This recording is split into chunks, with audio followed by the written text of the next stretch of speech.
rewiring your brain. And this is like actually really possible. A lot of people think that the way that you think and the way that you do things, I'm just getting dogs and dogs, the way that you think and the way that you do things is basically hardwired into your brain, and that's just all that you know, and you have certain patterns and behaviors, and that is just how it works. But I'm here to tell you that there is a way actually to rewire yourself like a computer. I don't know if that actually works. Can you really rewire a computer? I know nothing about computers, so just putting that out there. But you can rewire the way that you think about things in order to achieve the results that you want. So keep listening, and I'll tell you exactly how to do this. So why I'm talking to you guys about this today is because it is something that I've applied in my own life, and I know that it is true. And I like to live my life as an example of what can be possible.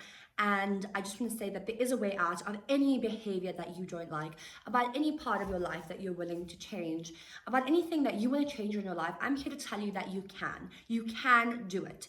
It just needs a bit of work and knowledge and guidance. So I want to be that guiding factor for you and help you make the changes so you can be your happiest and best self. Because honestly, I've never been more happy in my entire life.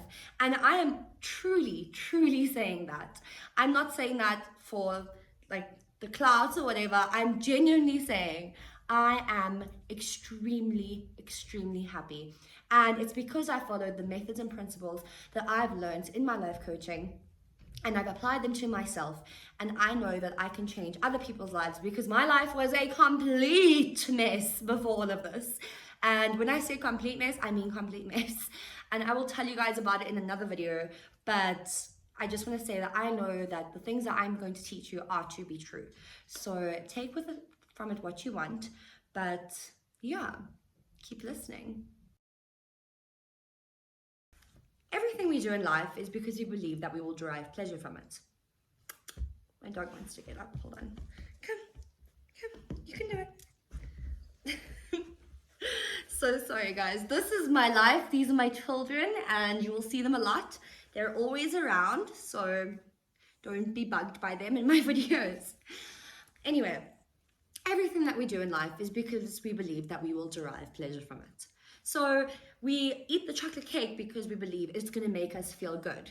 We don't do the 10K run because we believe that it's going to make us feel really in a lot of pain, and it's going to be an awful thing to do.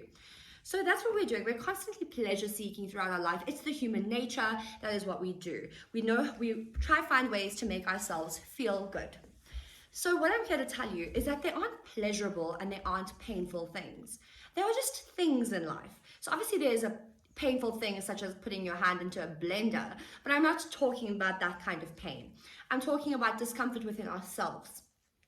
And there aren't pleasurable and painful things. There are just things. Things are neutral, and they just are. And it's what we associate pain and pleasure to those certain things. So, for instance, I personally have associated in my past pleasure to overeating. And I always thought if I overeat, it's going to make me feel good. It's a pleasurable activity. I love food. And obviously, if I eat more of it, it's going to be pleasurable. But if we actually deconstruct, if we evaluate, and if we analyze the whole process of overeating, you end up feeling bloated. You are so full you might even be nauseous. You might have bathroom troubles later. And you definitely have a sense of guilt if it's something that you would like to be changing. And out of all those things, how many are actually pleasurable? If you evaluate it in such a way, then you can actually see that certain things are actually fake, falsely pleasurable, that's a better way to say it. And we only see this by evaluating our choices. So once we decide something is pleasurable or something isn't, we rarely ever reevaluate that decision.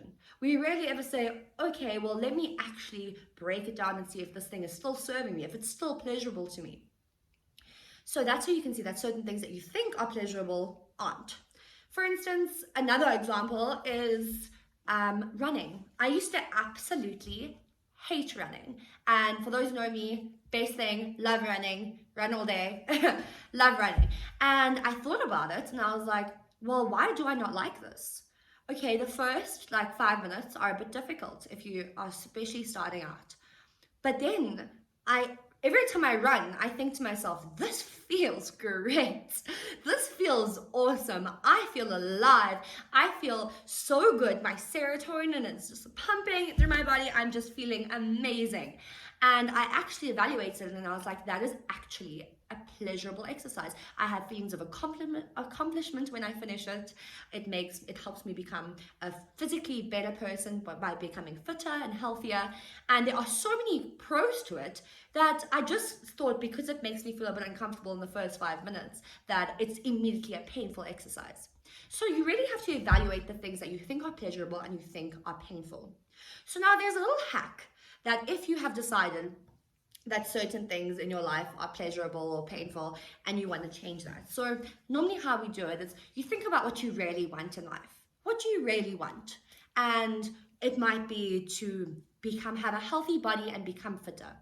And then you think about all the pain blocks in the way of doing that. If you consider exercising painful, if you consider eating healthy painful, if you consider all of those things that need to happen in order to get that end result painful, there's a way of rewiring and redesigning the way that you think about it and associating pleasure to those activities. It is a little bit of a life hack, and I do not take credit for this. This I got from Tony Robbins, and if you don't know who Tony Robbins is, go read a book. He is incredible. He's amazing. He has been one of the biggest mentors in my life.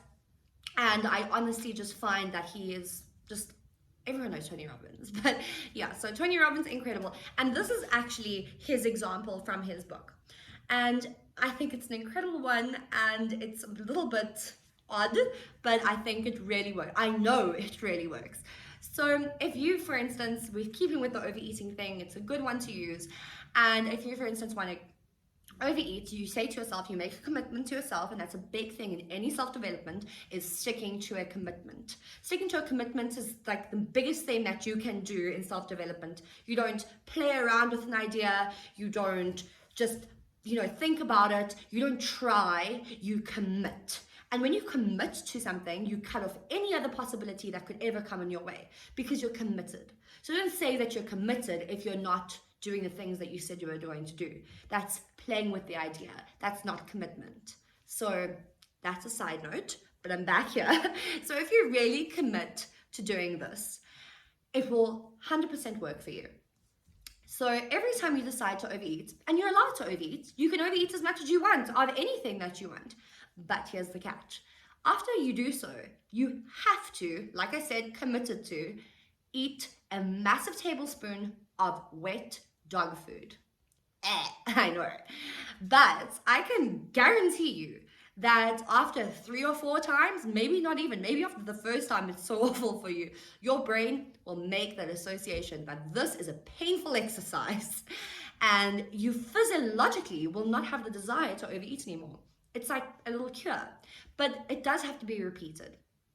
It also can be done in the other way. So if you have a negative behavior that you think is pleasurable and you want to change that, so let's say, for instance, being lazy. If you do not want to exercise and because you find exercising painful, you can change the association.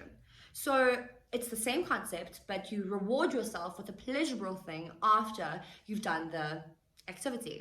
So for instance, if you go for a run and you're someone who really likes bubble baths, don't go and reward yourself with cake now, because that's just going to defeat the object. But if you really, really love bubble baths, go for your run, and after every time you come back from a run, you run yourself a nice, bubbly, hot, amazing bath with scented candles, and you do that every single time. Eventually, your body is going to associate, this is a pleasurable thing. When I do this thing, I feel good, and it'll rewire it in that way. But obviously, like anything in life, you have to practice. You have to repeat it. And repetition and practice is so powerful. I don't think people actually understand, because when we choose to do something, or not to do something rather, we don't think that we're sacrificing anything else. If you choose not to exercise, you are practicing not exercising. So you're becoming good at not exercising. And if you choose to exercise, you're obviously becoming good at exercising. So the more things you repeat, the more practice you get, the more you master the skill. And you're always mastering some skill. There's always a trade-off. So you always have to make a decision. If you're not eating healthy, you're becoming really good at eating unhealthy.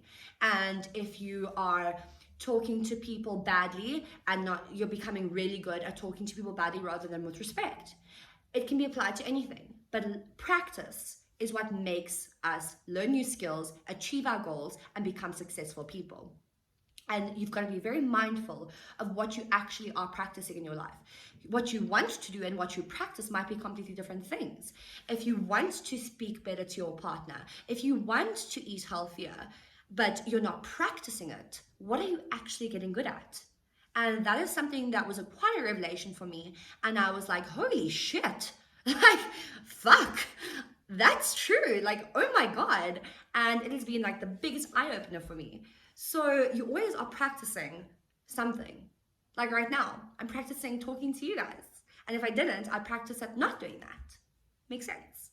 Got it. Good. I hope you guys really enjoyed that video because I enjoy talking about this topic.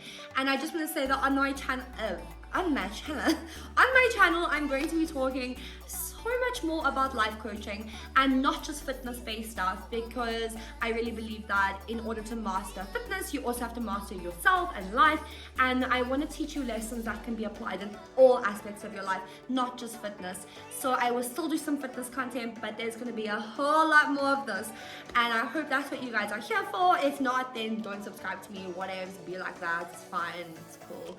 But if you do like what I talk about, please hit my subscribe button.